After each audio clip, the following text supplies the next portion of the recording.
on speeches, maybe live off, but... Brilliant. I think it was one of the 8 inquiries. There's a lot of inquiries, a lot of faces. We talked about, I don't know, some technical stuff.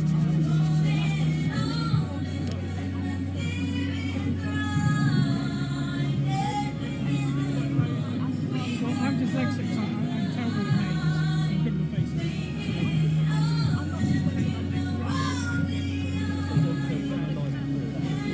I've said to BC, she can tell me what she wants to Good, yeah. Let's get a few people. I want to see if I'm going to legitimate stuff. That would be great. Yeah. Last if you go on the stage before you start. No, because no, I need to do. Quite enough of this. That's all. No, it's okay. Yeah, I really didn't think this through very well, did I?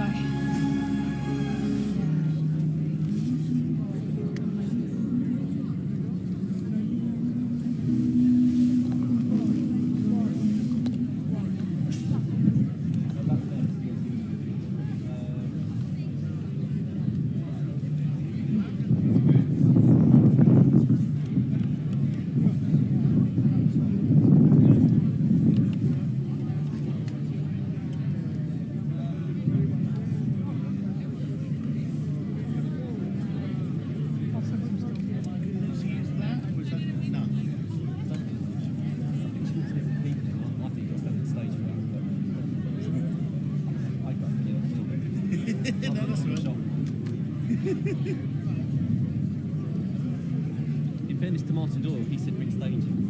Yes. We've got something like, we have got a thing in the van, and I can go and get it. But we thought we could. Manual. No, it's manual handling. No, it is. It's not. Oh, I mean, it's liftable. It's not. Yeah, no, I get it. But like, it was like. Hopefully, we've got her on there, and Tiff might be able to, or I can do the camera for. Yeah. Oh, right, okay. Is that ours? Yeah, that's you. That's ours. I just brought it. Yeah, that is BBC resource yourself. I'm filming for like feet. I was just wondering, I'm from BBC. Wondering if we could slightly use it. It's just, yeah, 30 seconds showing. Not now. I mean, there's a big overstrap between the camera and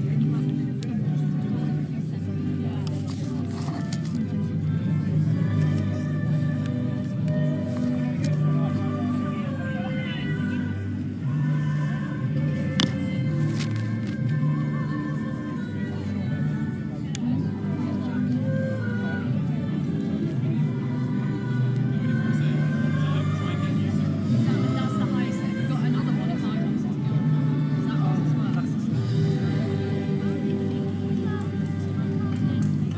By the way, Tiff, what is that? That's there's another press guy here. Oh, who's it's a just recorder. doing I can a see what it split, is now. yeah. Yes. Jack might be able to go on there. If you go on that one. Wonderful. I'll leave you alone. No, that's okay. Should I chat directly to that lovely gentleman?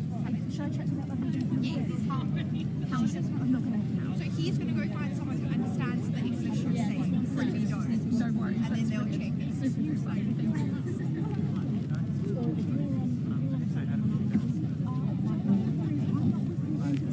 If you ask for something they give you a This is what I say. no, I've asked if she's not like you. Okay, great. Just check. Anything you can think of is just that why split is rubbish.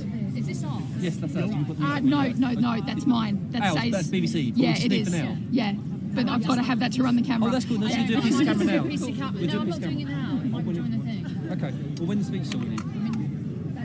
I've got to have that for Yeah, the yeah. speeches. I'm only doing swings. I'm filming something, so probably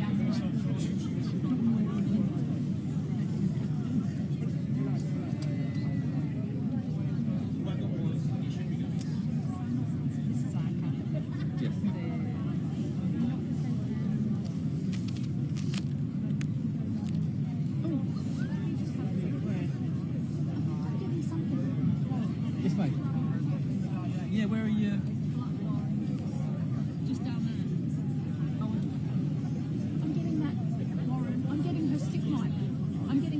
Mike, are you not getting anything? Yeah, I'm getting the stigmite.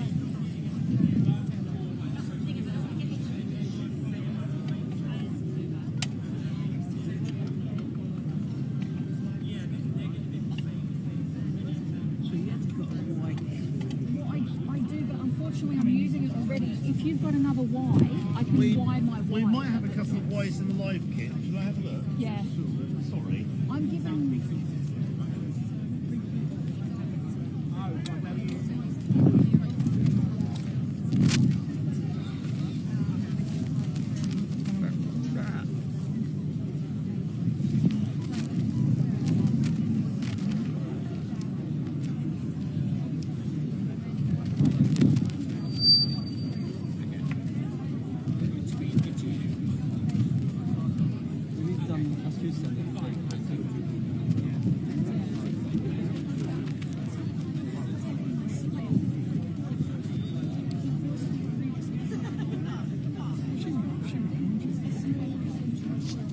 She wouldn't know, but she should find out.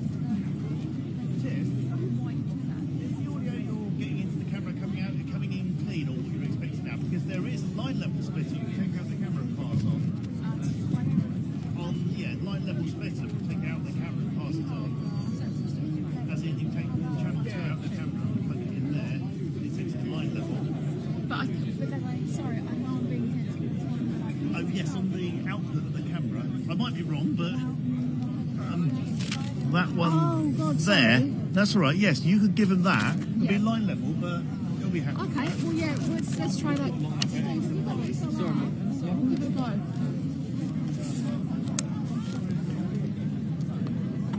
Sorry, I thought that was a 3-pin. Sorry, that's why I was looking at you like you had 6 heads. No, that's all right. Just watch your back, mate. Watch your back.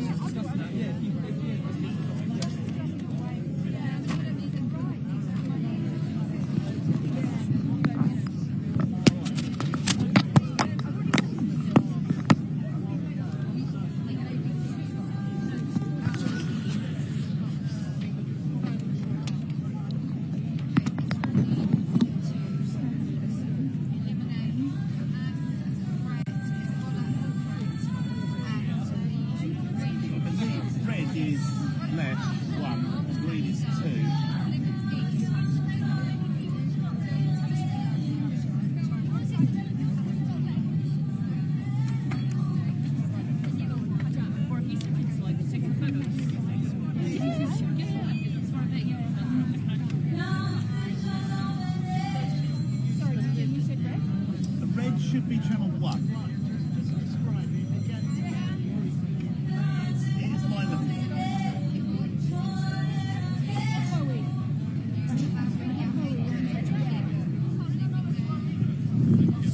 Yeah, no, I get it. You can keep going.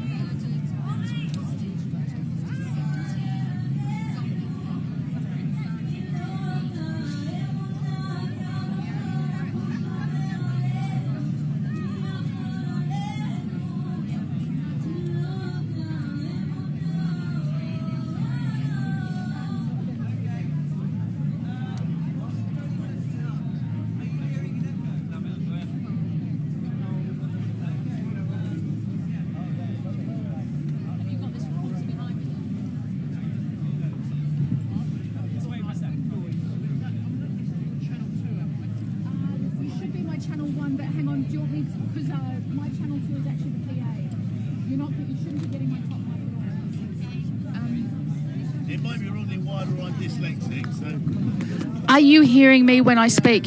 Okay, so.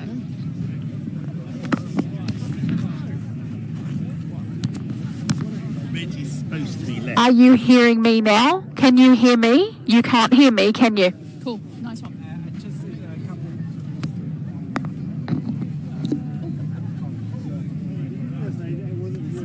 We're testing it just now. Oh, all right.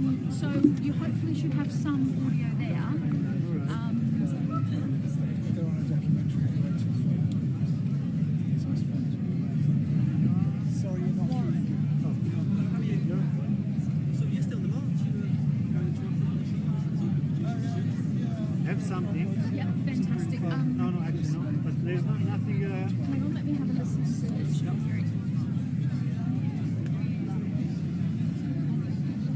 my head.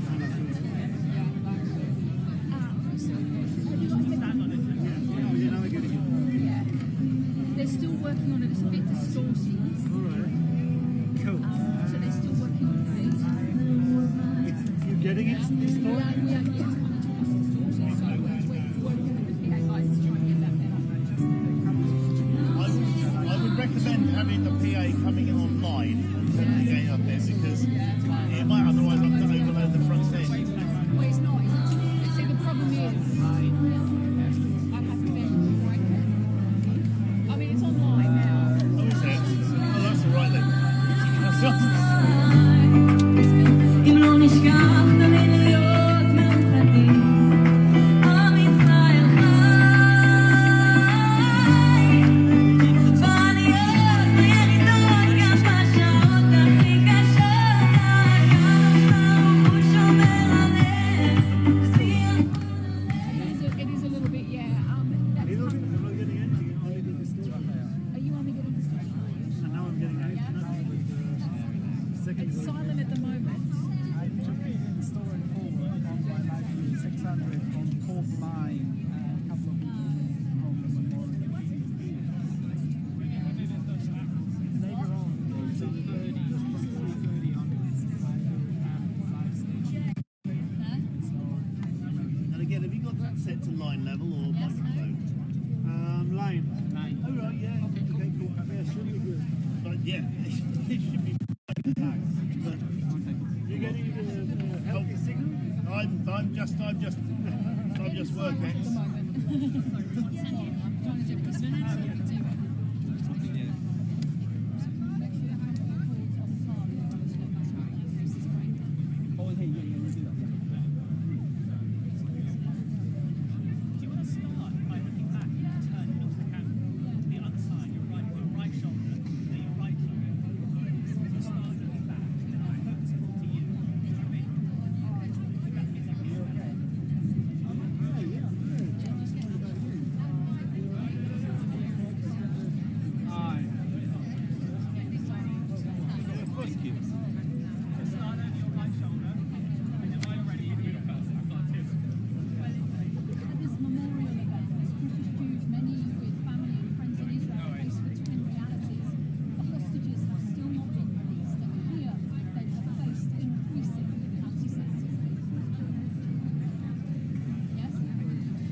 I don't know whose this is. It's Warren's, but Just put it in our trolley. Just trying to think. So the entrance is round that way. Is there? are you happy? I just want the PA thing to be better. Well, there is something, wasn't there? It's just shit. It's just shit, unfortunately. So the problem, what? Have we got? Do you want to put? Have you got a person mic put next to a That's speaker? what I was thinking. So what Steve and I were just Yes. how we're doing it. Yeah, and you go with expectations. Start securing it.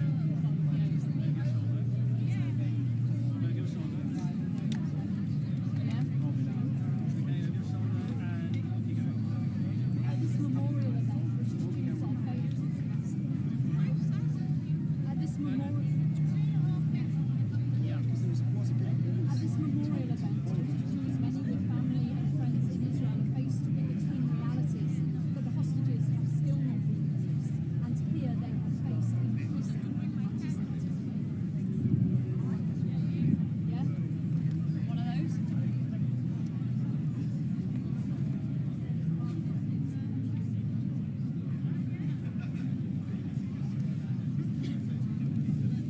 This way. The basic plan is, if they haven't talked to people by 3 o'clock, Steve and I, so Steve's going to be tonight, we're just going to go and plant mics. We're going to pull out the XLRs, plant them on the podium, and we'll just do it that way. Yeah? Would you keep their PA feed on one leg and do the personal on the other? Or? No, if you could try and get me some, so it would just be our mic.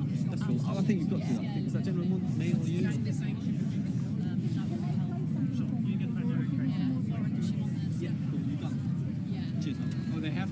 Tzipi just coming, I just saw that. Oh, right.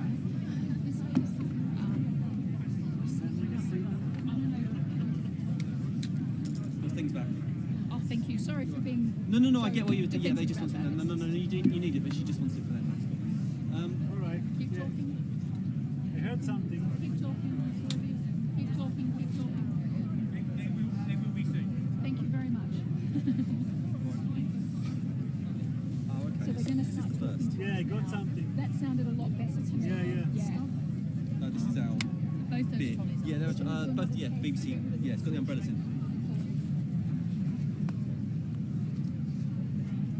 Can I take that mic off you, please? I mean, I might do another one. I don't know. I mean, you know, crowd here and things. I don't know. I mean, that one might do. I might just need to cut off one. I heard it for a second.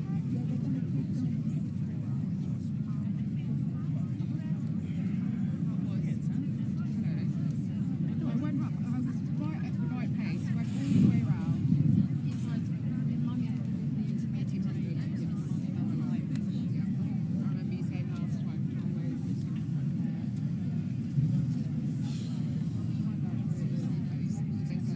Right? 1 minute, Okay, send that piece of paper. Yeah, And you sounds just let good. Katrina know. And you could send some of Are you it trying to get the guy in South End? closer. Do you want to do that as well, Jack? Sure. Can they keep talking? It's sounding okay. Yeah, very good. Thank you so much. You sound fine.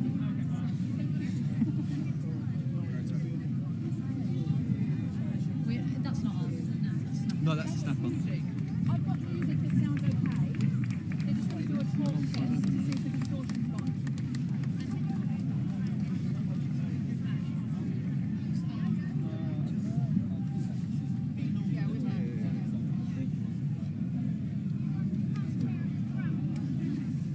Although I don't think we'll actually be doing that much. So the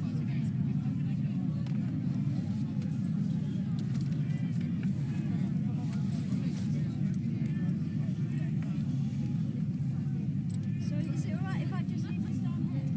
I don't know. I think she'll be standing there. Is she not standing behind me? No, she's facing that way. Sorry.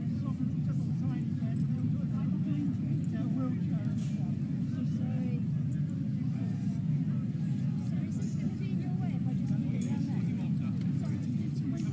Either way, you're Is that in your way?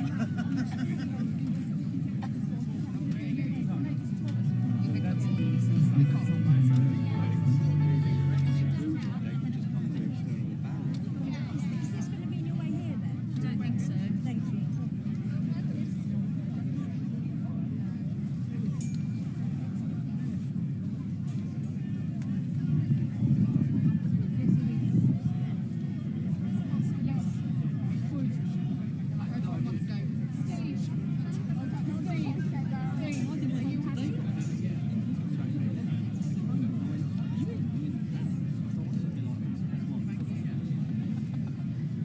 I was told from 2, you could get it.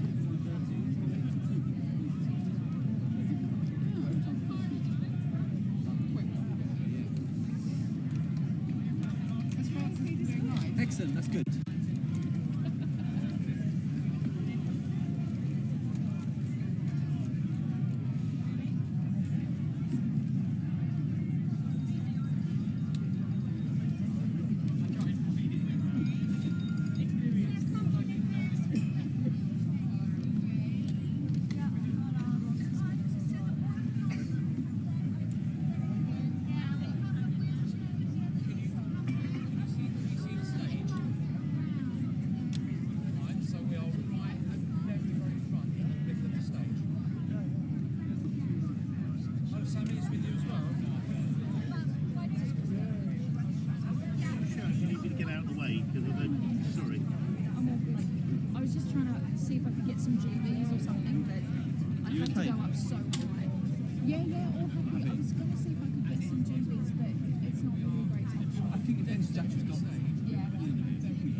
I'd love to think my role here is essential. I'm not quite sure. Or you're not allowed to leave me.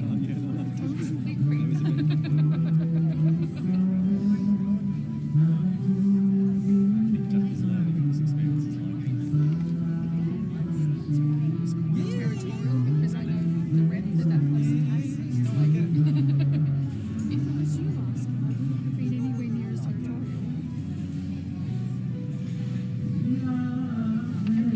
Just to let you know, we tested the speech as well. The speech is not distorted. There's a little bit of reverb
guessing it's my phone call, but it's obviously the start. I'm probably wrong.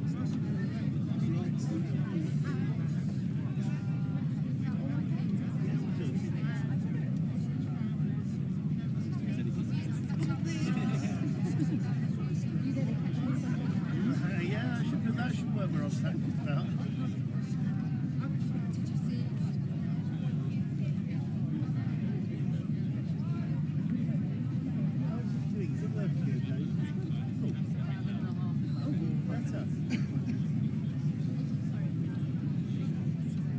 Thank you so much for noticing that. Thank you so much. Sorry.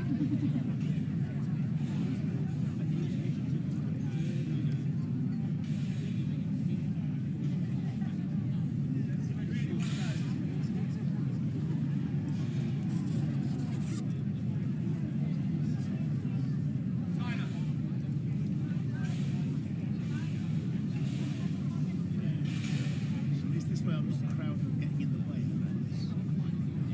It's unfortunate. I do feel special having Well, yes, exactly. I'll try not to. So my main one was earlier when I was having a watch of that. She doesn't walk backwards.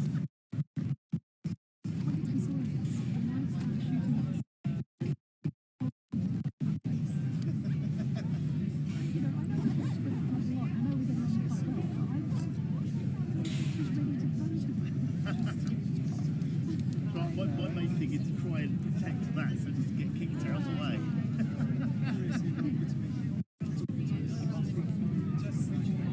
Yeah, no, it's right. I voted where we can do.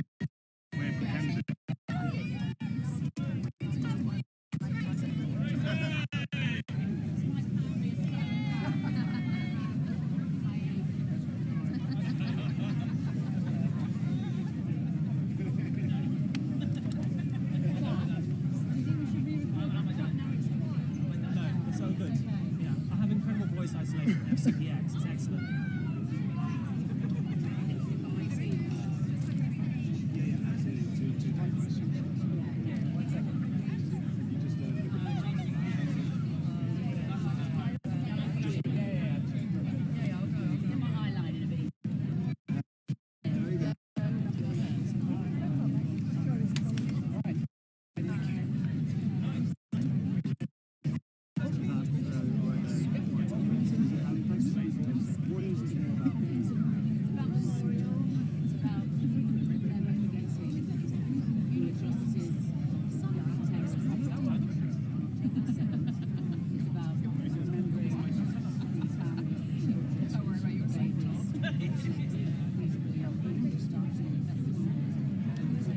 We'll film it all, but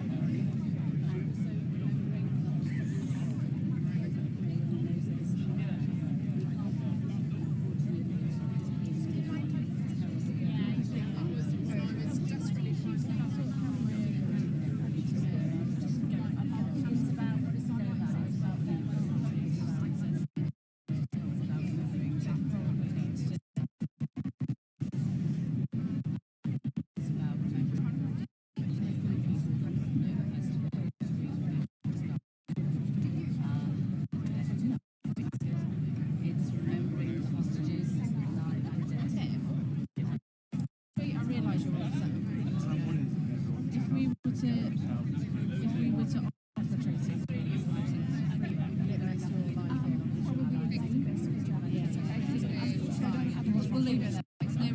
No, we'll leave it. It was your call. No, it's your We'll grab her out.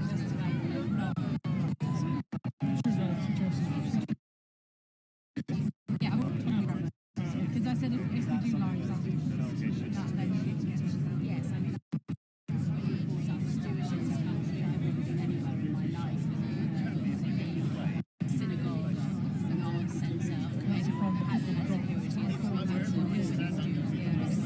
since October the 7th. But we've got this threat of terrorism. So, I mean, it might be us saying being a Jew in what we think of as Jewish, I guess. Bring them home! Bring them home! Bring them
supposed to mix from. And This will be good. I think this is about where I'm going to be. And I tell you what, if there's any problem with the edit, that's all you pay. Yeah. Well, exactly. I can't get out now. This is me kind of stuck. We've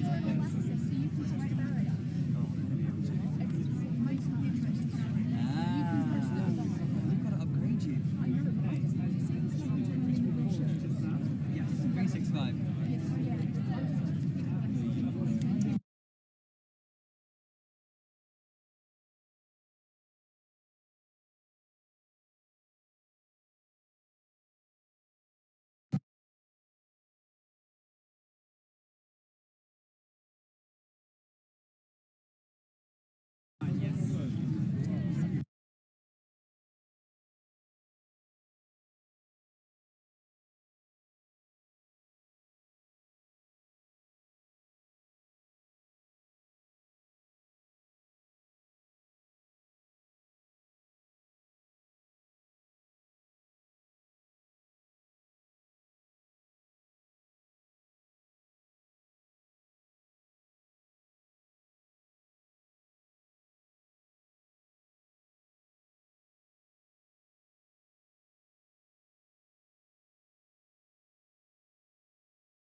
October the 7th changed everything.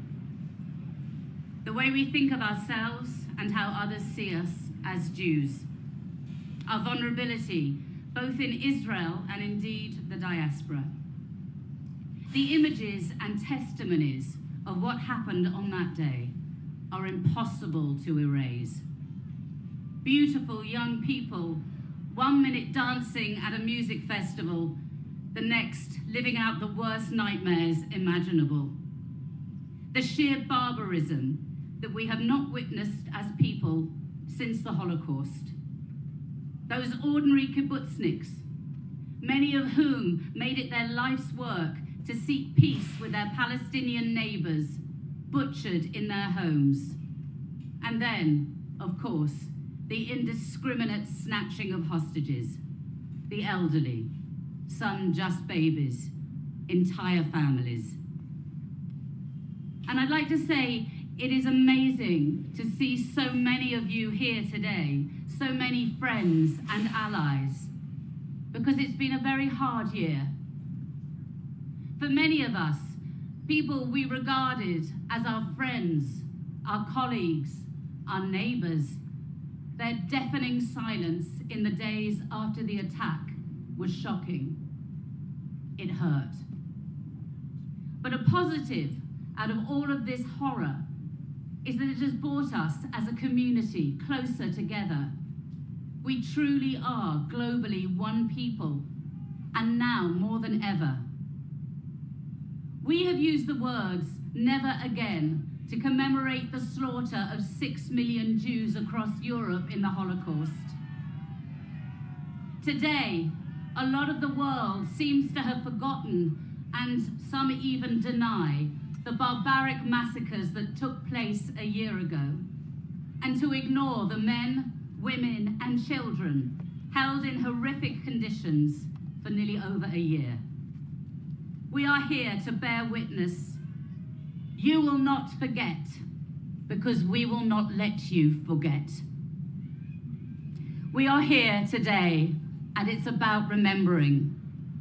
Remembering those who were murdered, those who survived with life-changing psychological and physical wounds, and of course the hostages who we hold in our hearts and think about every single day. To my left, you will see images on the screen. These are the photos of those that were murdered on October the 7th. We will broadcast images of each of over the 1,200 people whose lives were taken from us on that day to allow us to remember them. Today is memorial. Today is remembering. May their memories be a blessing.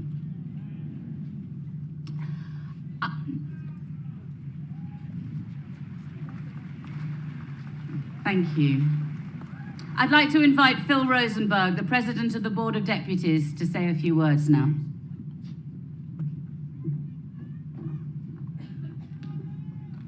Thank you, Tracy Ann. A year ago tomorrow, the world changed. We all remember where we were when we heard the terrible news. How Hamas had murdered, raped, burned and kidnapped their way through the towns of southern Israel. They even attacked a music festival.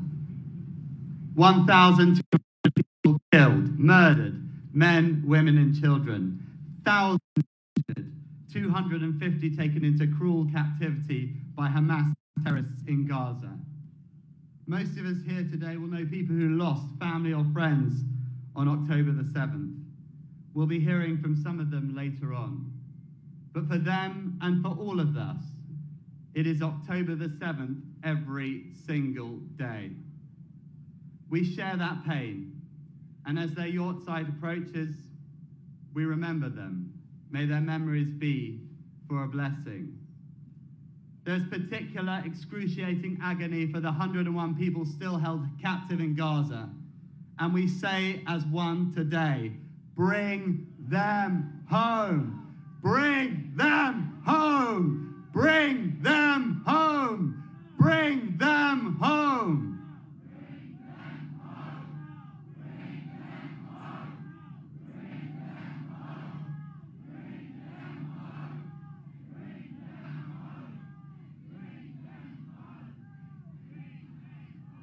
Everybody here knows that the period since October 7th has seen the highest levels of anti-Semitism that we've seen in most of our lifetimes.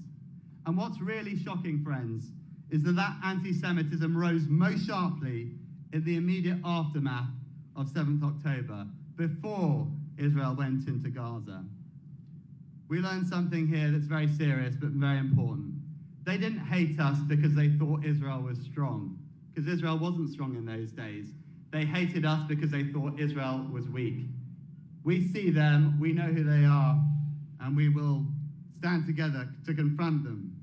Because, friends, 7/10 is like 7/7. The attack on the Nova Music Festival is like the attack on the Manchester Arena. Terror is terror, and we must confront it together and stand together as we do today.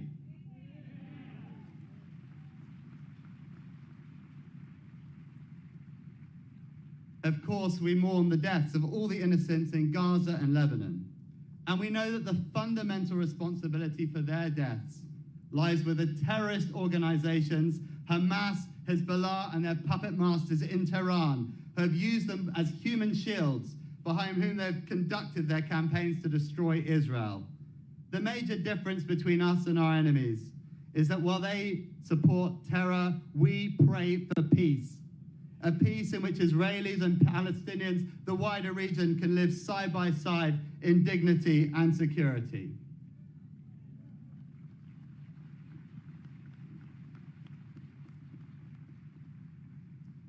I know that this has been an incredibly tough year, but we, the Jewish people, have resilience in our DNA, and I know, I am determined that we will come back stronger.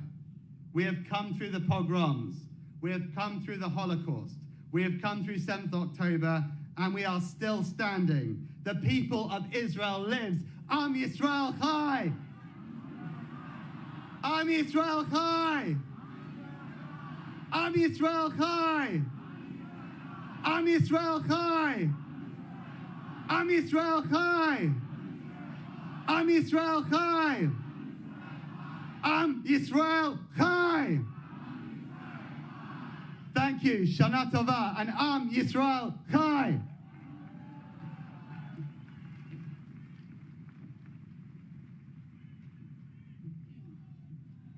Can you hear us at the back? I'm told the mics are really low. They've turned them up. Can you hear?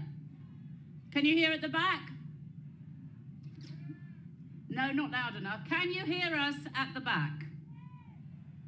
Okay, good. I am honoured to introduce Her Excellency Mrs. Tzipi Hotovely, the Ambassador of Israel to the Court of St. James.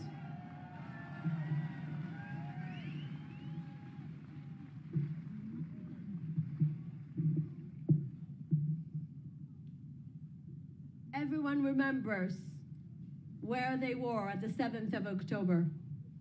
Last year, celebrating Simchat Torah, prepared with the nice white dresses for my girls. I was about to go to the synagogue, but everyone remembers how it ended. 6:30 in the morning, I was in Israel, and the first alarm came. 8 o'clock, the second alarm came, and we all realized something really bad is happening.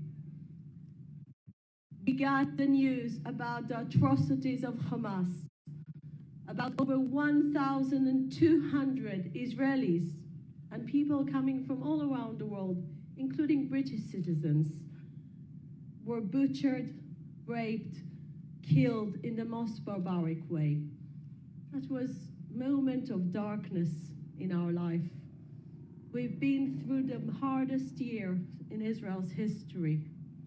But just like Phil said a few minutes before I spoke, the Jewish people always recover and always become stronger from every moment of crisis. At May 2000 was a famous speech in Binj Bel in Lebanon. The name of the speech is the Spider Web speech. It was carried by someone you all know, and he's not here with us anymore. His name is Hassan Nasrallah. Hassan Nasrallah was claiming that Israel is a strong country by technology and military abilities, but the Israelis are as weak as a spider web. And he kept on saying, Israel will never survive a military attack because the Israelis are spoiled, and the Israelis are weak, and the Israelis are weak. They are like a spider web. Now the year is 2024, and we know where Hassan Nasrallah is, dead. And we know where Israel is, Am Israel Chai. What the Israeli people have shown to the world throughout this year, that we are strong, we are resilient. The people that left their families to fight in Gaza are now the people that are leaving their families to fight in Lebanon. There are soldiers, men and women, brave people that left their babies, left their work, their businesses, just for one reason, to make sure that Israel will always be there for the Jewish people. And Israel today is stronger than ever, and the Israeli people are stronger than ever. And we are here united with the Jewish people here in London, in Hyde Park, to say to our enemies, every time you want to defeat us, we become stronger. Every time you want to divide us, we become more united because, and I'm quoting here, Navi Shmuel, Netzach Israel lo yeshaker. We will always prevail on our enemies, and we will see the 101 hostages coming back home because we will never forget them. And very soon we will hear Mandy Damari speaking about Emily, and we will hear Barak that almost died by trying to rescue the hostages. We will do whatever we can to bring them home. Bring them home. Bring them home. Bring them home. Israel today is strong, and Israel will prevail. Am Israel Chai.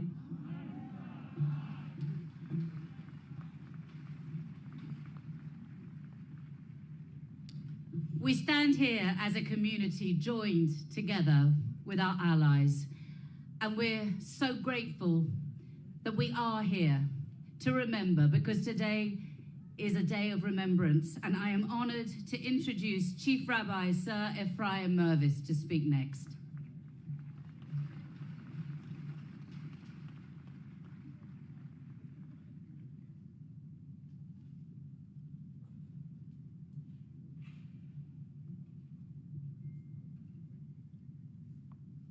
The prophet Jeremiah declared, Al Eile ani vachia, for these I weep. Eini yored amayim, tears run uncontrollably down my face. Our Jewish tradition demands that we forever remember our tragedies of the past, and that is why today is the fast of Gedalia. But our prophets also told us that in the course of time, the saddest days on our calendar will be transformed to be the happiest. And the reason is, Od lo avda tikvatenu. We are a nation which shall forever have hope. Al eile ani vochia. Today we weep for 1,200 women, men, and children brutally murdered exactly a year ago. Al eile ani vochia. We weep for 251 hostages taken so cruelly from their homes, 101 of which still have not returned home. And concerning them, we shall never stop declaring, bring them home now. Al eile ani vochia.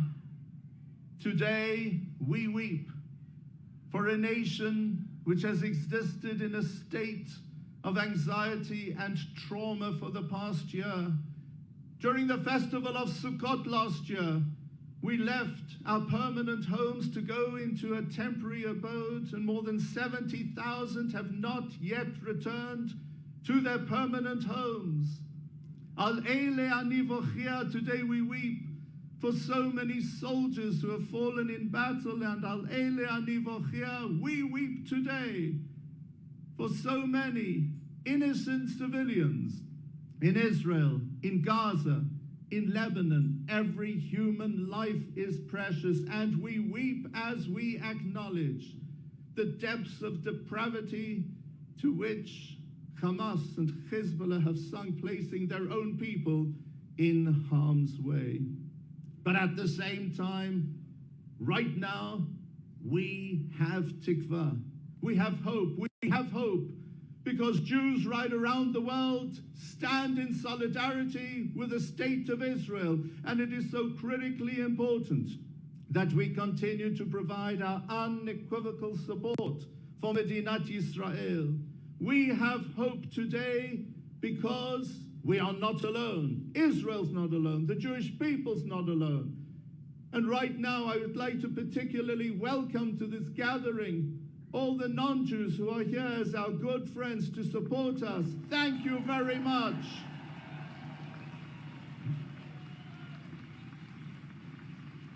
Today, we have hope because Israel is strong. Right now, we are not living in the 1930s nor in the 1920s. We're living in 2024 when we have Medinat Yisrael, a country which will forever place the welfare and security of its citizens as its top priority, a country which will forever be a safe haven for Jews from around the world. But most of all, we have hope today, because despite the fact that Shebachol Dor Vadorom Dimaleinu Lechalotenu, in every generation there are those who seek to annihilate us, Hakadosh Baruch Hu Matzilenu Miyadam, Almighty God saves us from their hands, and as a result, Am Yisrael Chai, regardless of what happens, the Jewish people will continue to live on in strength. So therefore, while we weep today for the events of a year ago, we are filled with hope and promise for a safe, happy, peaceful, and secure future. May that come speedily in our time. Oseh shalom bimromav, hu yaseh shalom aleinu, ve'al kol Yisrael ve'imeru. Amen.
קדושים, טהורים וגיבורים, כזוהר הרקיע, מאירים ומזהירים, לנשמות אזרחי ישראל, אנשים, נשים וטף, שנהרגו, שנרצחו, שנשרפו,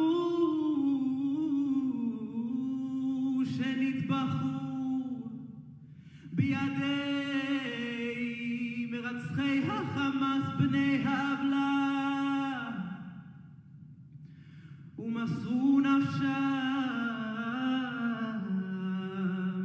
על קידוש השם בהתקפה אכזרית על יישובי מדינת ישראל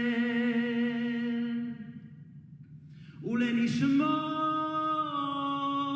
חיילי צבא הגנה לישראל, שוטרי משטרת ישראל ואנשי כוחות הביטחון שמסרו נפשם על קדושת השם ונפלו מות גיבורים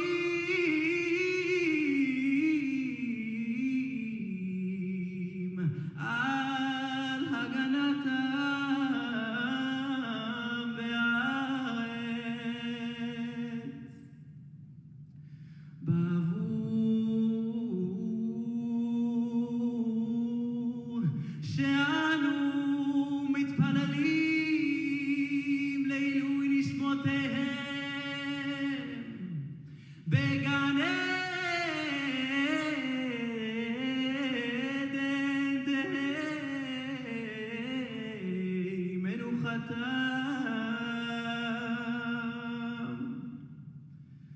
לכן בעל הרחמים יסתירם בסתר כנפיו לעולמים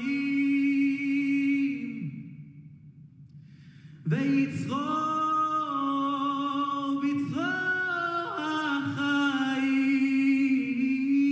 החיים את נשמותיהם. אדוני הוא נחלתם וינוחו בשלום על משכבותם ויעמדו לגורלם לקץ הימים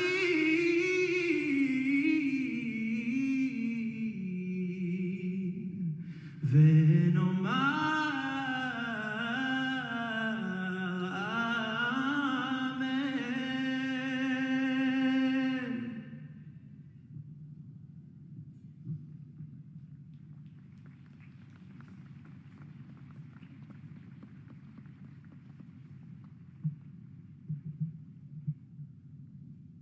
Please join me if you wish. Yitkadal v'yitkadash shemei Rabbi. Ve'alma divrach hir'utei v'yamlich malchutei.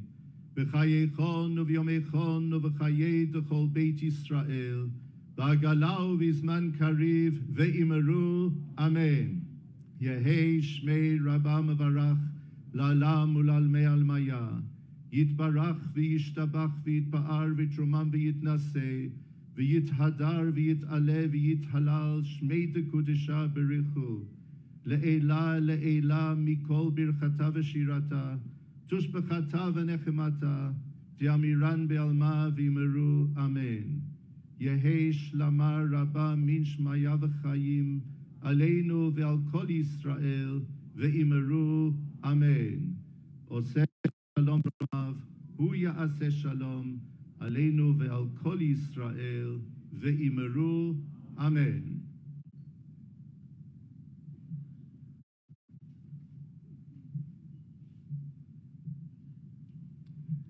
I'm very honored to welcome our next speaker.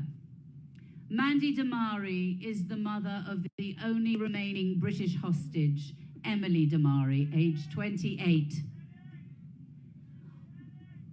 Born and raised not far from South London, Mandy met her husband on a volunteering trip to Israel in her 20s. She fell in love and she never left. She has lived in Kibbutz Kfar Aza for over 30 years. Until the 7th of October, she lived there with her 4 children and her 4 grandchildren and worked as a nursery school teacher on the kibbutz, teaching English in her spare time. On the 7th of October, her life was turned upside down. Emily, at the time 27, was kidnapped by Hamas early on the morning of October the 7th. I am honored to ask Mandy to address you all.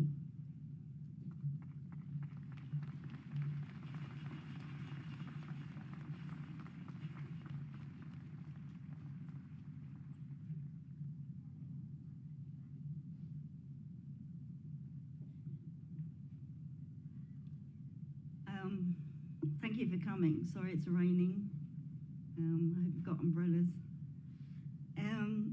Before I begin, I want to extend my heartfelt thanks to everyone involved in organising this event and to each of you who has taken time to be here today. Your presence is a testament to support and solidarity and compassion that sustains us during this challenging time, and I'm deeply grateful. I'm Mandy Damari, and I come from South London. Went to school here and was raised with the great British ideals of pubs, parties, and freedom.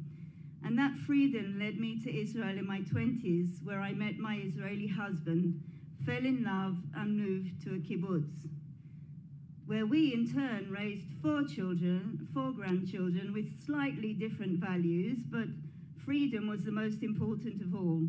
Freedom to think, to speak, and to live fully. But today I'm here because my daughter, Emily, a British-Israeli woman, is no longer free to do any of these things. Emily is 20 years old, full of life with dual nationality, British and Israeli. She's a daughter of both countries, but no one here mentions the fact that there's still a female British hostage being held captive by Hamas for a year now. And I sometimes wonder if people even know there is a British woman here. There, sorry. Imagine for a moment if Emily was your daughter. Try to picture what she is going through. Since the 7th of October last year, she has been held a hostage by Hamas terrorists in the Gazan terror tunnels 20 meters or more underground, kept in captivity, tortured, isolated, unable to eat, speak, or even move without someone else's permission, stripped of every human right. It's almost impossible to comprehend her pain, yet it's the reality she is living every single day. Emily's love for life was contagious. She adored coming to visit her family here and seeing her granddad. She had the classic British sense of humour with a dash of Israeli chutzpah thrown in for good measure. She loved British music, and we even went to see Ed Sheeran the year before she was taken hostage. When she was young, her favourite place was London Zoo, not far from here. As she got older, she turned into a big foodie, always dragging us to her favourite restaurants. We go shopping in Primark and visit Margits for a good bargain. She went to see Spurs, who she loved, cheering them on in their new stadium with her brother, and she loved going to the pub. For her, that was England, and she loved her second home across the sea and always looked forward to coming here. Now, all of that joy and that light is locked away. 1 year has passed, and she's still in hell. On the morning of the 7th of October, Emily was in her own apartment on Kfar Aza, our peaceful kibbutz. But that day, Hamas turned our home into a place of terror. 64 of our neighbours, men, women, children, and elderly, were sadistically murdered. 19 were kidnapped. 12 women were eventually released. 2 of our hostages were killed in friendly fire. There were 12 women and children, not just 12 women, while trying to escape, and 5 are still in Gaza, including my Emily. My beautiful, charismatic daughter with a cheeky smile was shot and taken by force from her home. Her beloved dog, Chucha, was with her, was killed with a gunshot to the neck. Emily was taken, bleeding from her hand, to Gaza by Hamas Nakba terrorists, who blindfolded her and forced her into her own car with 2 other friends, the twins, Gali and Ziv Berman. I know from the women and children who came back last November when the ceasefire deal was reached that Emily was alive. They told me that some of them had met her while they were being moved around, some for short periods, some for longer. But they all told me about her bravery and courage and even her laughter and the way she helped hold everyone together, even in the worst times. One, she sang a song every morning called Boker Shel Kef, which makes a great morning, despite the darkness. It reminded me of the stories her friends have told me since about how she was always smiling, funny, the glue that held them all together, who they always went to for good advice, or who was always the first to arrange a party or celebration for them, and how she always kept up their spirits in her optimistic and hopeful way. But who knows? I'm sure she's not singing now. I keep thinking of the 6 hostages that were murdered hours before they were discovered by the IDF, about Eden Yerushalmi, who weighed just 32 kilos. In the tunnel they were kept in, there was no room to stand up in, and hardly any air to breathe, with just a bucket to relieve themselves in. How is it that she's still in prison there after 1 year?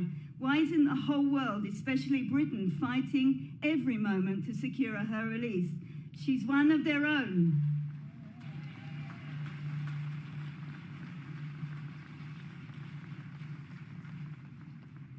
Thank you. But her plight seems to have been forgotten.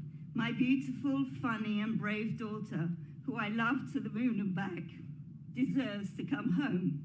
I need to hug her again, and I need to see her smile.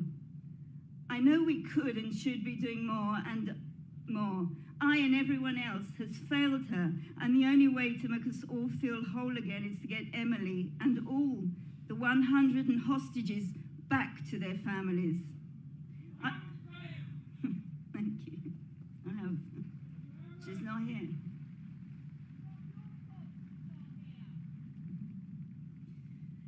I've been talking here about my daughter, but each one of the hostages is someone's child, grandchild, parent, or grandparent.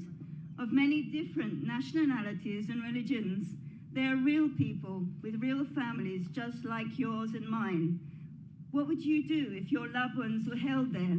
They are not just names of faces you see on a poster that you may or may not forget. They need to be released. The ones still living to be returned to their families and homes, and the ones murdered returned for a respectful burial. Every second counts for them.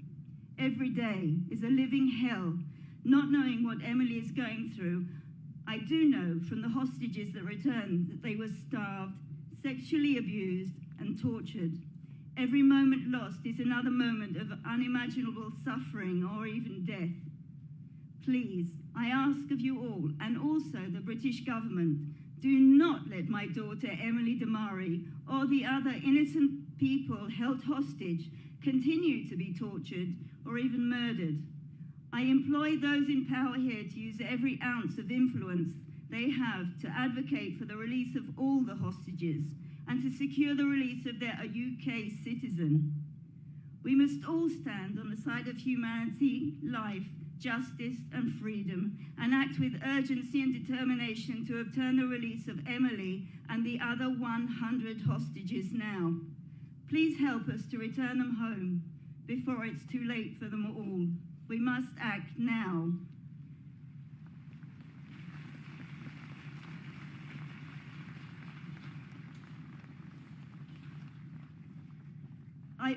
I want to end by saying this: no matter how dark the days become, I still hold on to hope, like Emily always told me to do. Hope that there will be good news, hope that Emily and all the hostages will be returned home, and hope that the world will stand for justice and freedom. Thank you for listening, and I pray with you that we hear good news soon. Shana Tova.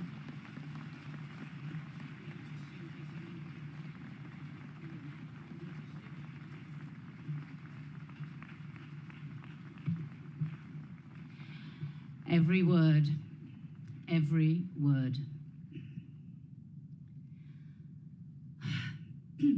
I have great pleasure in introducing Rabbi Charlie Baginski and Rabbi Josh Levy, co-leads of Progressive Judaism. Welcome to the stage.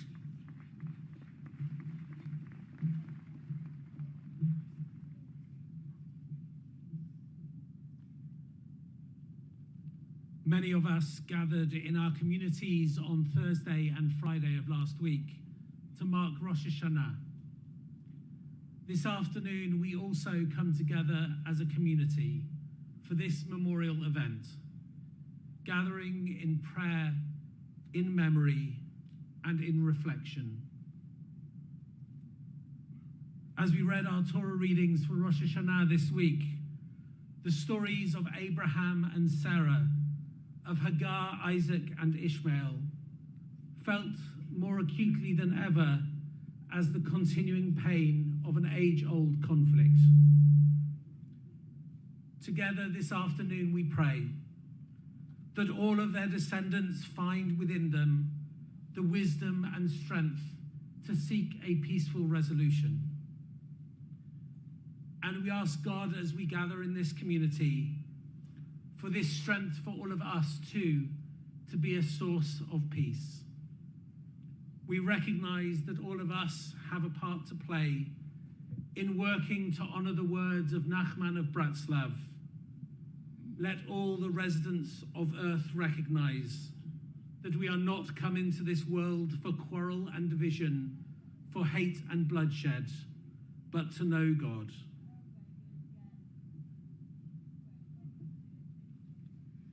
As we read of our father Abraham, we recognize too that he was the first exemplar of the supreme Jewish value of Pidyon Shuvim, seeking in his days to release and redeem those in captivity. Every day since October 7 last year, we have held those taken hostage in our hearts, acknowledging the words spoken by Steve Brisley, the brother-in-law of one of the hostages, Eli Sharabi. We are them, and they are us. How much more we are reminded of this hearing Mandy speak of her daughter Emily. We are them, and they are us. This constant challenge to not allow the hostages to be forgotten, to ensure that we remember that each one of their lives is not just words, but a whole world. And this has become a sacred task for all of us. We were asked in this moment of prayer to conclude with a prayer for the hostages. And in a moment, we'll recite a prayer for guarding, redeeming, and freeing hostages, written by Israeli Rabbi Chaim Ben-Or Tzfoni. This prayer is not simply a request of God, but a demand we make of ourselves, a challenge to us not to descend into indifference, to hold on to hope and not to despair, that we continue to think of them, work for them, be a source of support for those who yearn for them, and to be a source of hope and vision for a better possible future for all of us.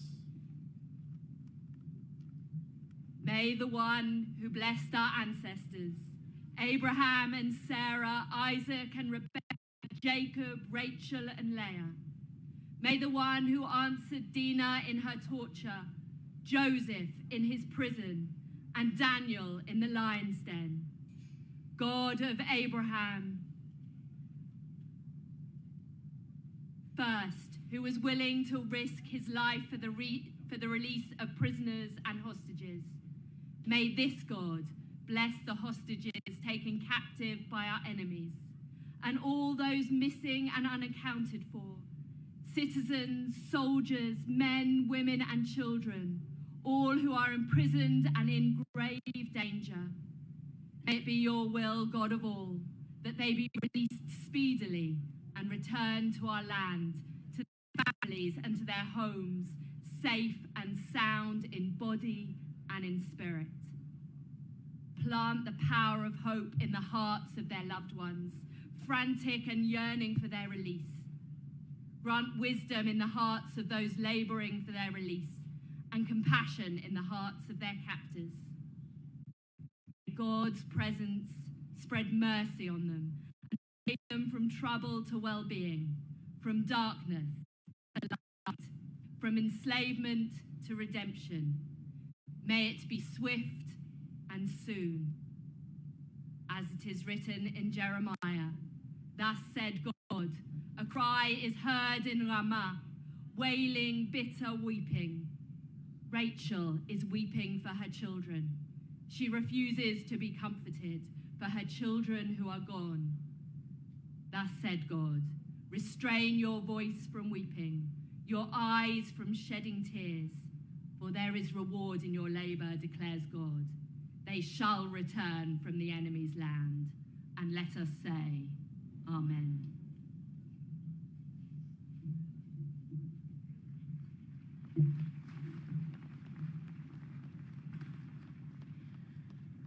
Mandy Damari's words are still resonating in my heart, and I'm sure it is with yours. And it encapsulates every reason of why we are here today. Please welcome to the stage now Henry Grunwald, OBEKC, Chair of the Memorial Event, to the stage. Welcome, Henry.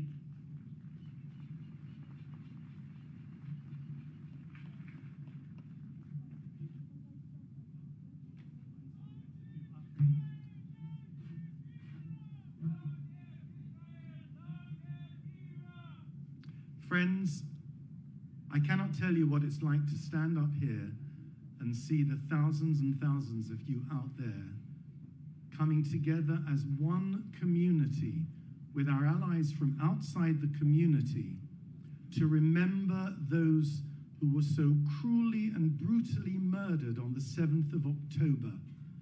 And we want them to know that we remember them. We remember their souls. May their souls rest in the peace that they deserve.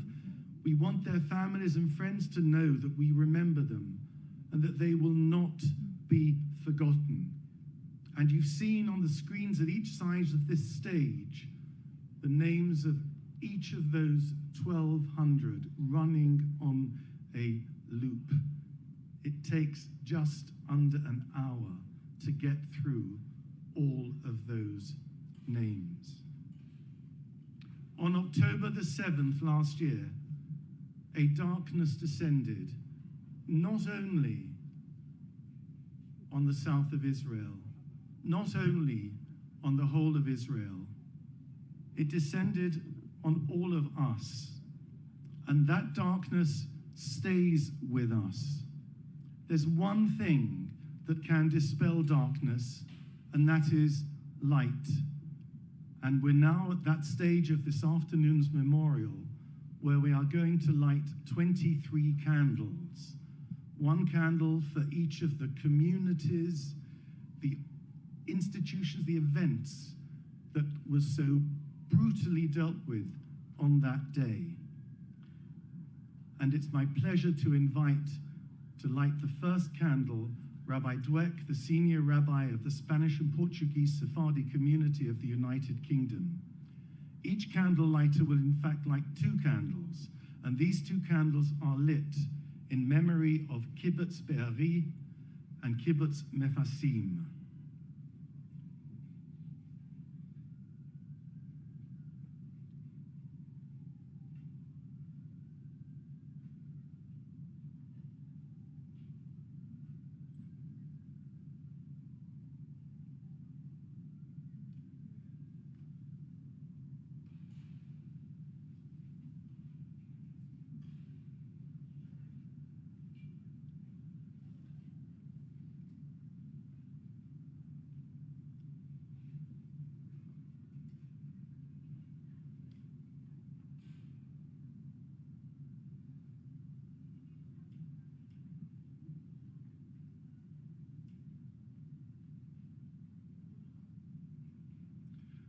The third and fourth candles will be lit by Rabbi Wittenberg, the senior rabbi of Masorti Judaism, and they are lit in memory of Kibbutz Ein Hashlosha and Kibbutz Re'im.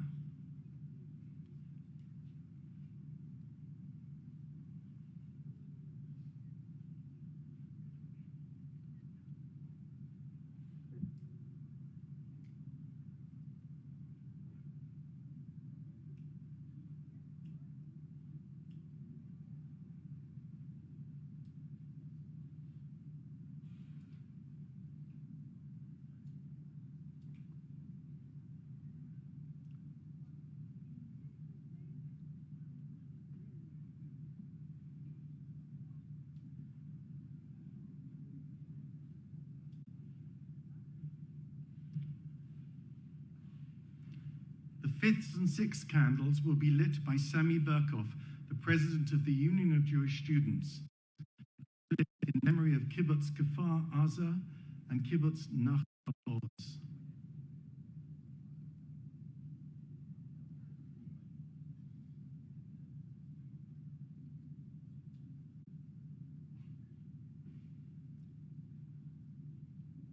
The seventh and eighth candle are lit by Lucy Ross, the Maskira of the Federation of Zionist Youth, and they're in memory of Kibbutz Kerem Shalom and Kibbutz Nir Yitzchak.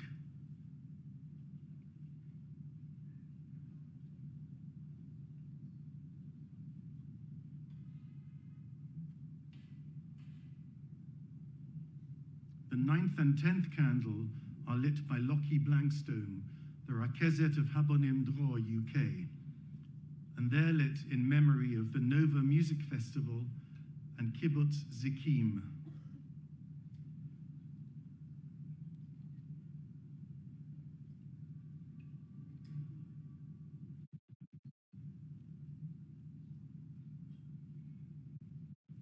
The 11th and 12th candles are lit by Michal, the Maskira of Bnei Akiva, UK, and they're lit in memory of Kibbutz Alumim and Moshav Nativ Ha'asara.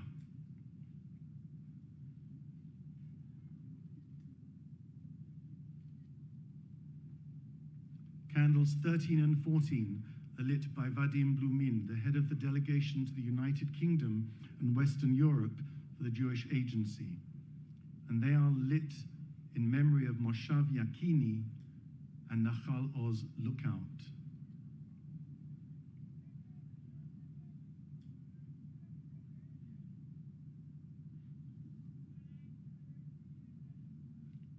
The 15th and 16th candle are lit by Chaya Lungerman of the Hostage Family Forum, and they are lit in memory of Kibbutz Nirim and of Ofakim.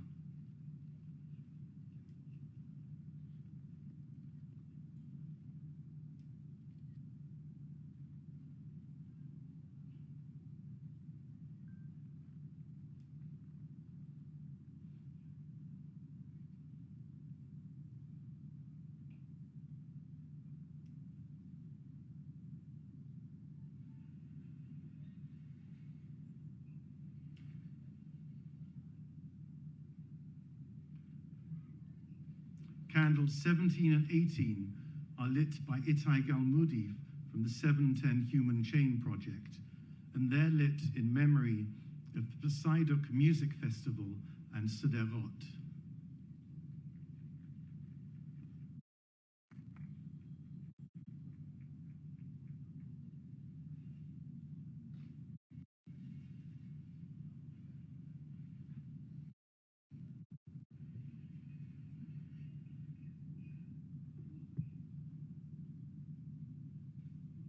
The 19th and 20th candle are lit by Marla Tribick, a Holocaust survivor, who has shown by her life since then the resilience which has led her to do what she continues to this day, that is to teach about the lessons of the Holocaust. And may her resilience be a witness and a lesson to all of us.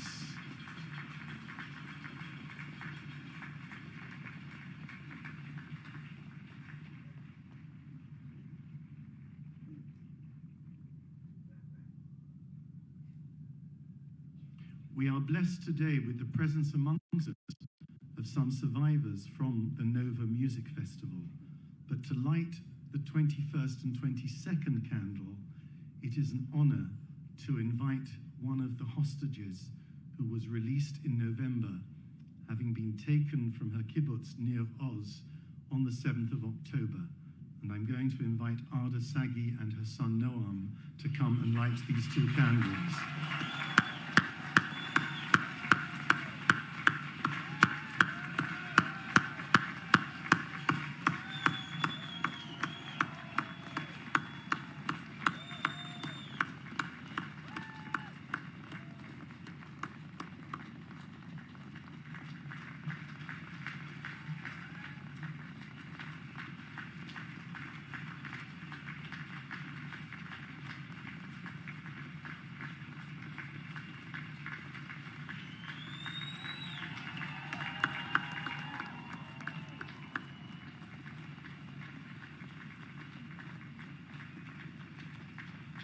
May the remaining hostages be released to be with her family as Ada was being to be with hers. I light the last candle in memory of Kibbutz Keren Shalom. And as I do so, I ask those of you who have candles amongst you to please light them and raise them up as high as you can. I think there are 1,600 candles to be lit, and that's one for each of the 1,200 brutally murdered on the 7th of October, and another 400 who have died since then.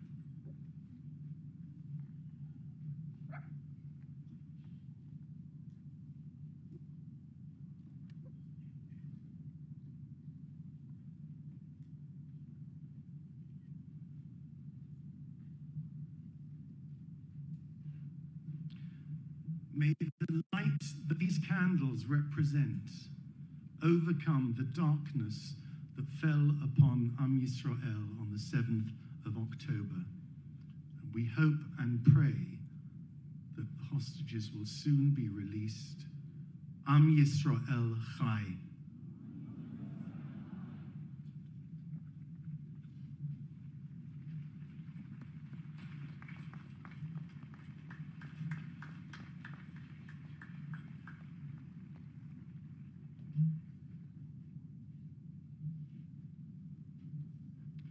Sorry, like many of you, I was overcome by the emotion of that. I'm going to ask you, please, to mark a minute's silence in memory of all of those who were murdered on the 7th of October.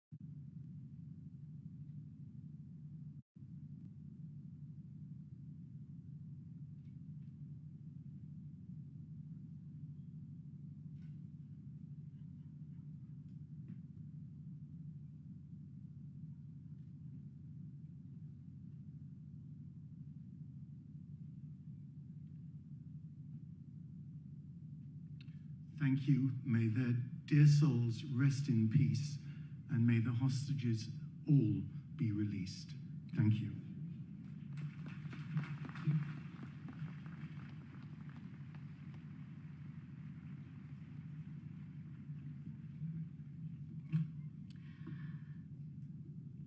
I'm delighted to introduce to the stage now a very wonderful man. He's a dear friend and also hugely respected around the world, Sir Simon Schama, one of our best. Sir Simon Schama is a university professor of art history and history at Columbia University.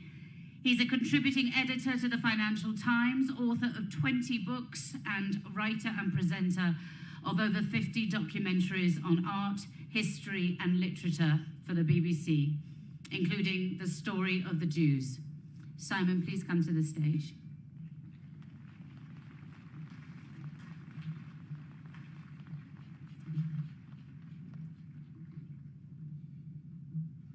Sometimes the enormity of what happens to us, dear beloved Jews, is too much for speeches. And in our tradition, poets have risen to the occasion.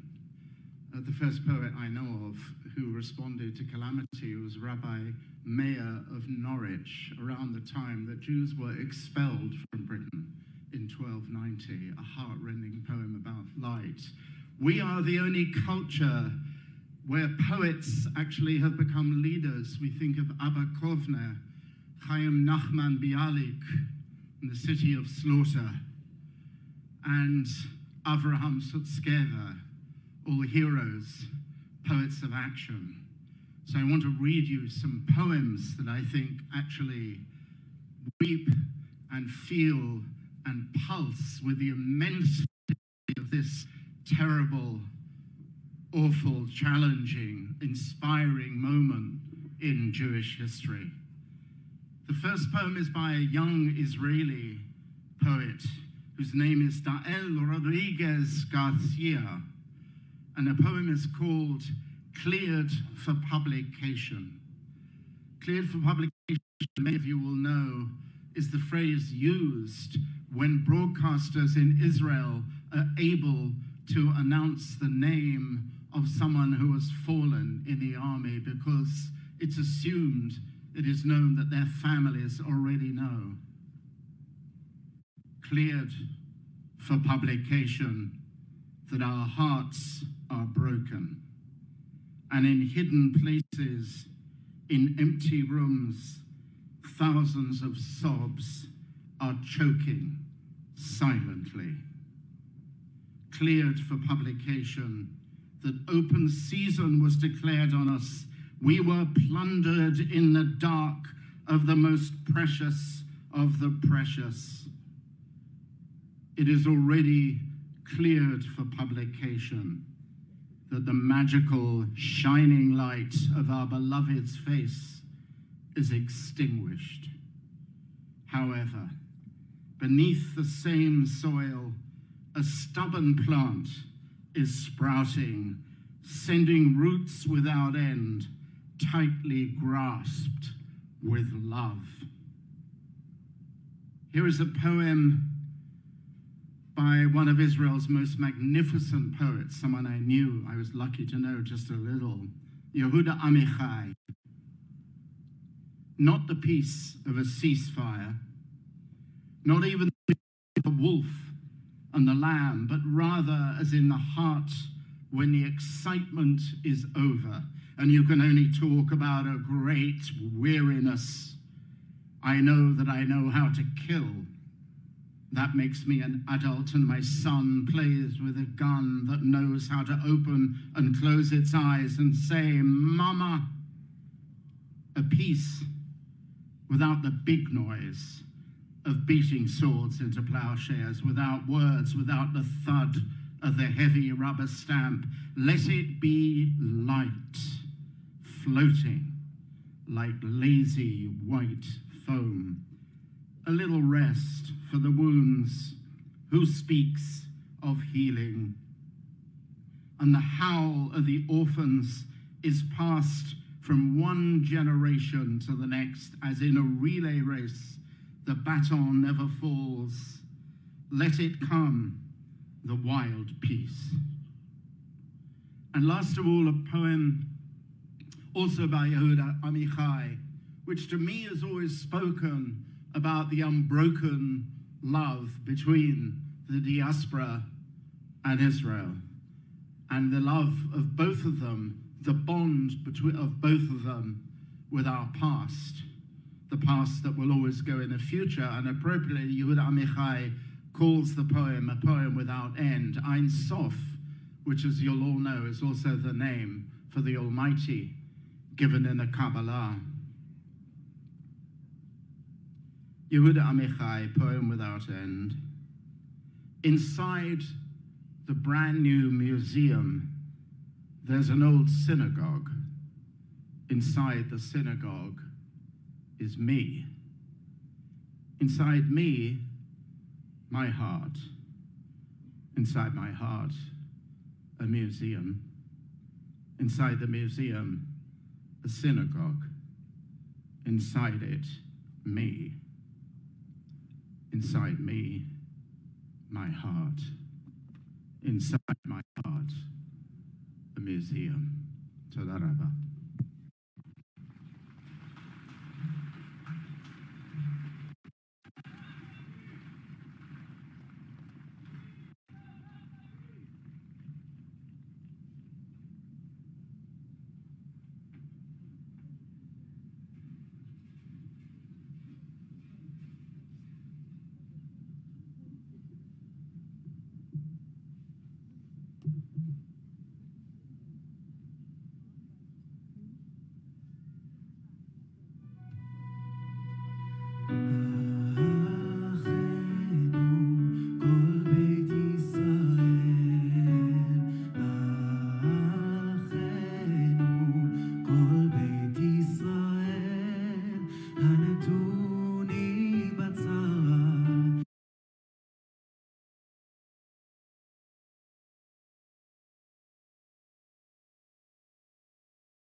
Barak Deri. On October the 7th, he was one of the first soldiers into Kibbutz Be'eri. In December 2023, Barak took part in a special mission to rescue hostages. After a long and fierce battle with Hamas terrorists, unfortunately the mission failed and Barak was critically injured. His condition was so bad that doctors declared that he wouldn't survive the helicopter ride to the hospital. But eventually, the hospital treatment did save his life. After 9 months of tough recovery, Barak's spirit is still strong, and he is here with us today. Please welcome Barak Deri.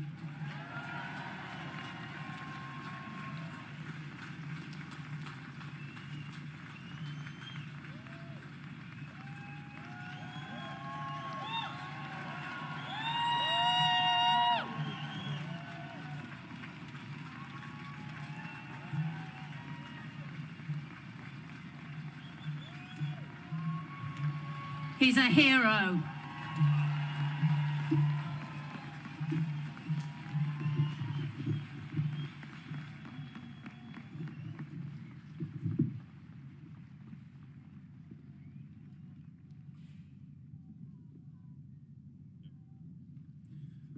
Hello, everyone. Thank you.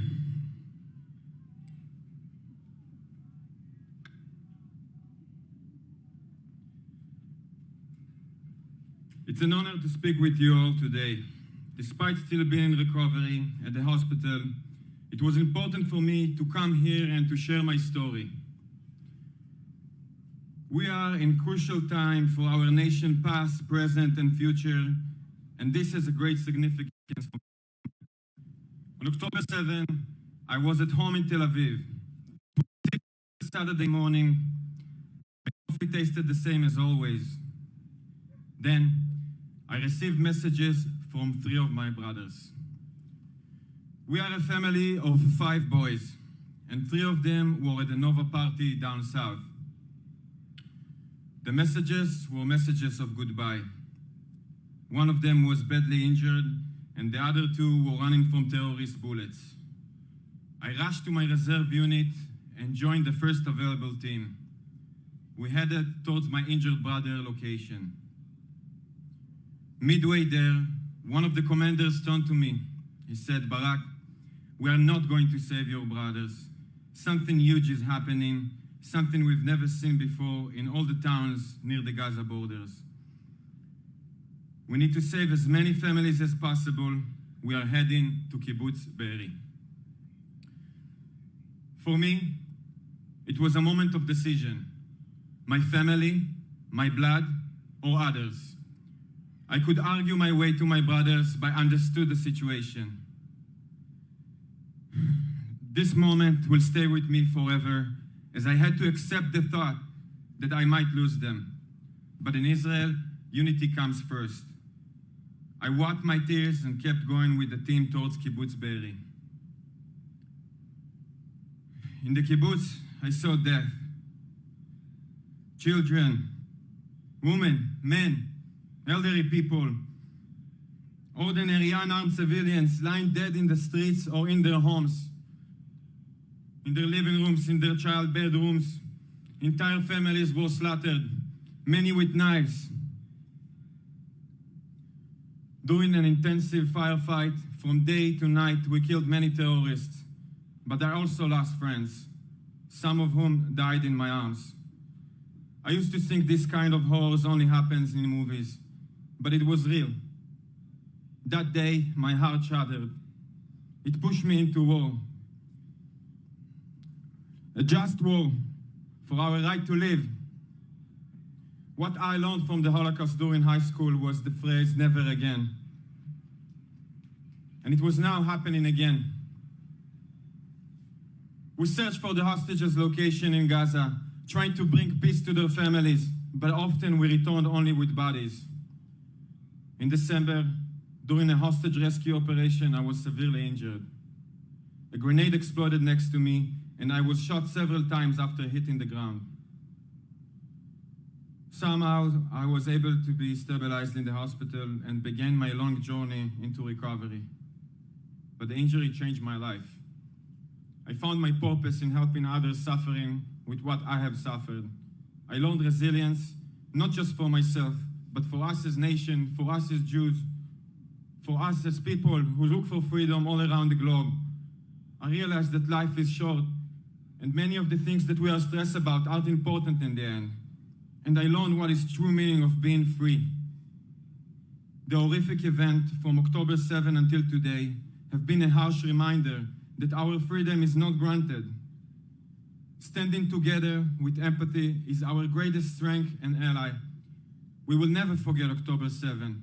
We will pray for those still suffering in captivity and mourn those who lost their lives so we can keep breathing. David Meir, a team friend of mine, was dying in my hands. But I know this, he always said that we will be stronger.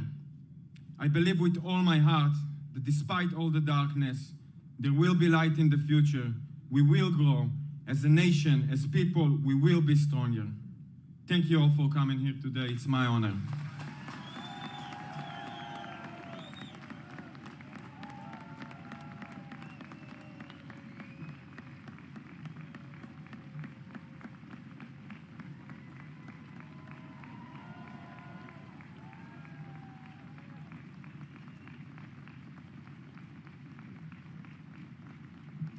Barak, I promise you on behalf of everybody here today, none of this will have been in vain. We stand together stronger, full of love as a community and full of love for each other. None of it will be in vain.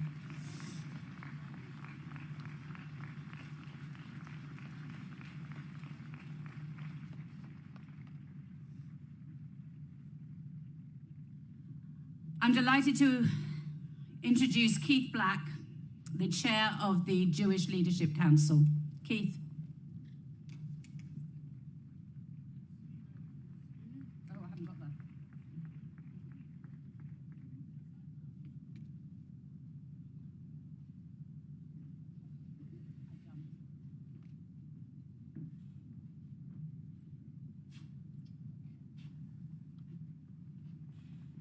Thank you, Tracy. I have two final messages for today. My first message is to Israel and to its citizens. Our community has been overwhelmed with grief and with sadness at all that you have endured over the last 12 months.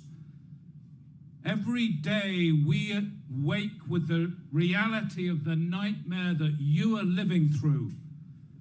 The dreadful plight of the hostages, the fear of incoming attack, and the tragedy of young life lost with so much yet to offer. Heartbreakingly lost defending our beloved Israel. The battle you are fighting, Israel, is not solely for the state of Israel. It is not even solely for the Jewish people. It is at its core a battle against a malignant, evil ideology that wishes to bring down the entire structure of Western civilization. You are fighting for liberty, for pluralism, for a set of values that are the foundations of the West. You are fighting for the future of hundreds and hundreds of millions of people. And that message is too often lost by those who should know better, but are so blinded by their liberalism that they become illiberal in their prejudice, discriminatory in their choice of victim, and fundamentally dishonest in their pious self-righteousness. Maybe it has always been this way. Maybe the fight for freedom against dark savagery has always depended on a small minority. And maybe too often in history, it has been the Jews who have fallen victim first.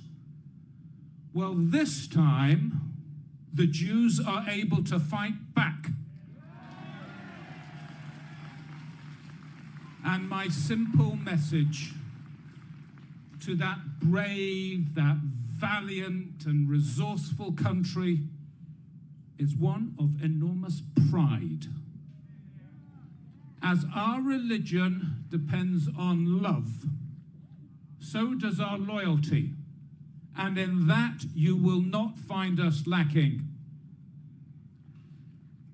My second message is to our community here today.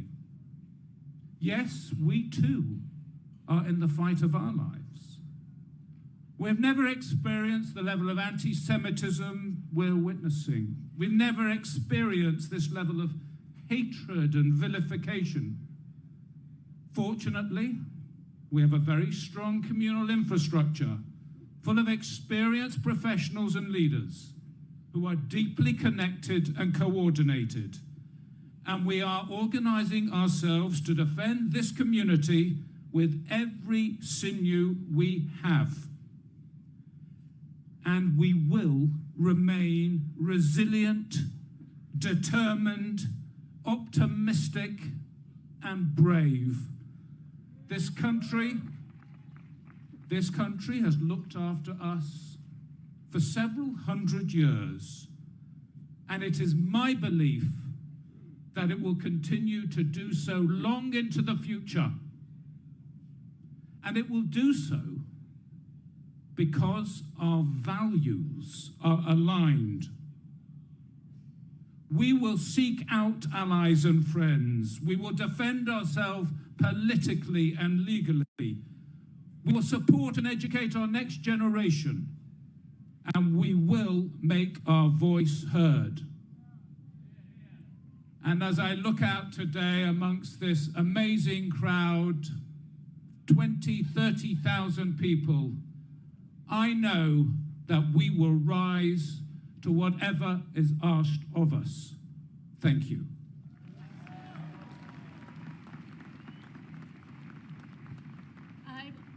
Hello. Ladies and gentlemen, I would like to welcome to the stage now Michal Noe, the co-chair of the event, with some words for us. Thank you, Michal.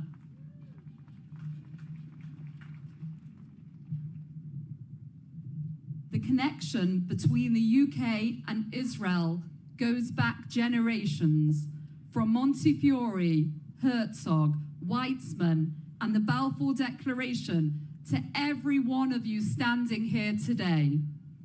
Ever since the idea of the modern Jewish state was envisioned, British Jews have stood shoulder to shoulder with their people in Israel.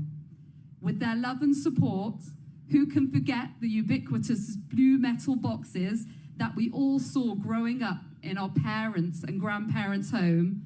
We have always been proud of our deep and enduring connection to the Jewish homeland.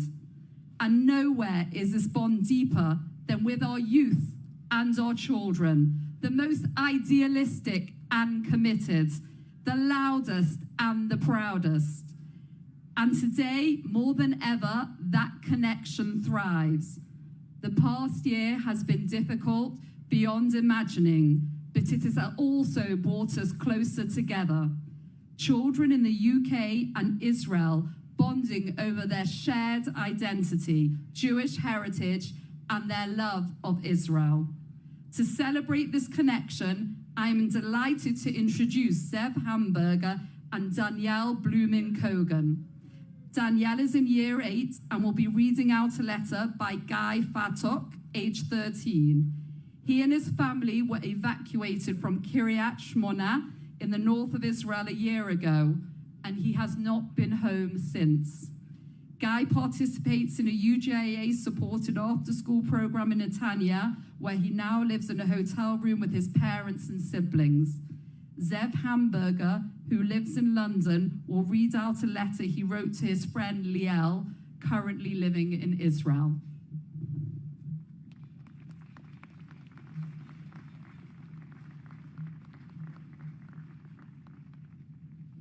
Shalom, my name is Guy, My name is Guy and I'm in year 9. For the past year, I've been evacuated to Netanya and I live in a hotel room in town. This past year, I've spent a lot of time at the Shluk. This is a daily after-school club for us kids who have been evacuated. Going there makes me feel safe and secure, even when I know my home in the north of Israel is under rocket fire every day. This place is the only place where I can express my feelings and at the same time spend time with my friends who have also been evacuated because we understand what each other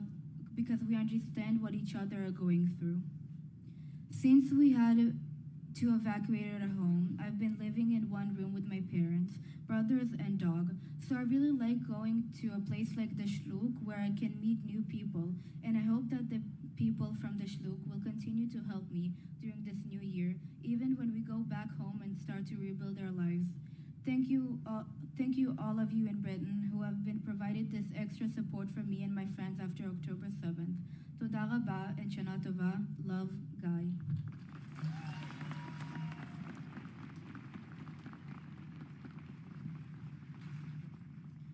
Dear Liel, we were born a month apart in New York, and a year later my family moved back to London and yours made Aliyah. Last October 7th was your bat mitzvah, but instead of dancing and celebrating with your friends and family, you spent the day in a bomb shelter and the next day donated the food that was meant for your party to those who needed it more. I remember hearing the news about Israel, but this time things were different. That Sunday night, as I helped my dad take down our sukkah, instead of putting away the Israeli flag, we put it up in our hallway, where it has remained since. On that Monday morning, when I went to Shachra at my school, not only did all the Jewish students show up, but our non-Jewish headmaster put a kippah on his head and sat quietly at the back of the classroom as a show of support. Our Israeli cousins were called up to the army, and we were both proud of and worried about them from afar. I joined my family on marches and rallies, calling to bring the hostages home, where we would wave flags, sing songs, and hold up posters. Each week in shul, we take time to pause, remember, and pray for the Chayalim and hostages. When we light our Shabbat candles, there are pictures of the hostages we have in mind, and on Yom HaZikaron, we lit candles at our shul and remember those who have fallen. One memorable moment was on Bnei Akiva summer camp in August, when some Israelis led a tekes, a program about friends they had lost and their experience since the war started. Lots of people were crying as hearing these personal stories were very moving. Liel, I heard you ended up having a postponed bat mitzvah party where your friends made sandwiches for Chayalim and then danced, sang, and finally celebrated. Next month is my bar mitzvah, where I plan to learn from the Torah and celebrate too. Because even though this past year has been so very sad for many people, it has been amazing to witness how Jews around the world not only love and support Israel, but are so proud of who we are and the community we are part of. Liel, I'm looking forward to when we and our families can next meet up in person. Take care for now, Zev.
Am Yisrael Chai. Let's welcome to the stage Zvi Noe, the chairman of the UJIA. There we go. Sorry, it wasn't on the paper. Chairman of the UJIA. Big round of applause, please. Thank you.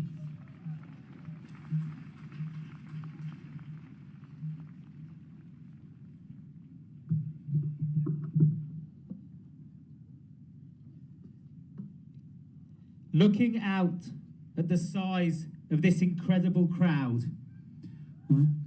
give yourself a round of applause. It's been a long day. One might be surprised, 30,000 people from across the community who've made the extreme effort to be here this afternoon, to remember, to mourn, and to commemorate. But this does not surprise me, because today is a microcosm of the reaction of our community to October 7th. It does not surprise me because our community has been responding since we first heard the whispers of the horrific news on the morning of Simchat Torah 12 months ago. But when we were asked to stand and counted, we stood. We did not cower, we did not hide. We stood. We showed solidarity. We raised our heads high. We raised our voices, and we raised our support. We prayed countless tefillot. We sent thousands of suitcases. We've attended rallies and demonstrations. And we've raised millions of pounds for Israelis in need, providing trauma relief, medical care, and vital necessities for tens of thousands of evacuated Israelis, including food, clothing, schools, clubs for displaced young people. And we are helping rebuild the communities of the South as they begin to return home and continue to support the needs of communities still evacuated from northern Israel. When the clarion call, the shofar cry of Israel needs you sounded out across the Jewish world, we, the UK community, ran towards that call. We've got on planes and visited, from old to young, on solidarity missions, on volunteering trips, and on educational summer programs, such as Israel Tour and Birthright. And all this in the midst of a war. Because what we do here in the UK matters, not just to ourselves, but also to our massive family in Israel. And I say to you as we stand here today with broken hearts, that we must continue to be proud. We must continue to be active in our communities and to stand in solidarity with our brothers and sisters, our family in Israel, and continue to demand the release of the 101 hostages still held captive in Gaza, including, of course, Mandy Damari, the last British citizen in Gaza. Because the value of standing and being counted, of being proud of who we are and what we stand for, sends a powerful message to everyone in this country, a message of hope and of commitment to Israel. So whilst with heavy hearts we say, Yehi Zichron Baruch, may their memories be a blessing, we also say with a strong voice, Am Yisrael Chai.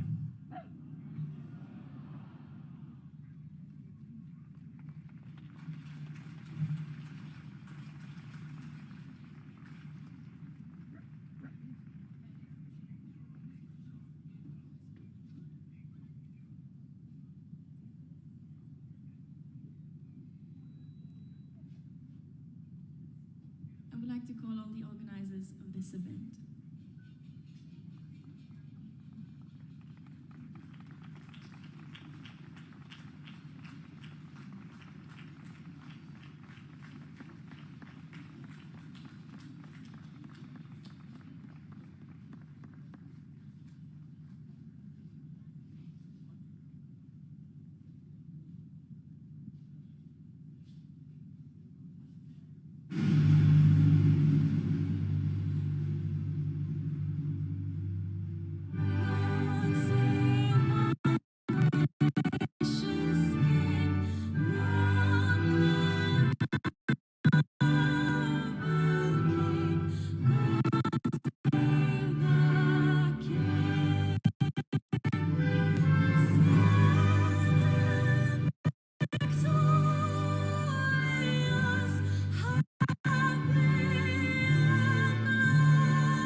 you so much for so many of you being here today.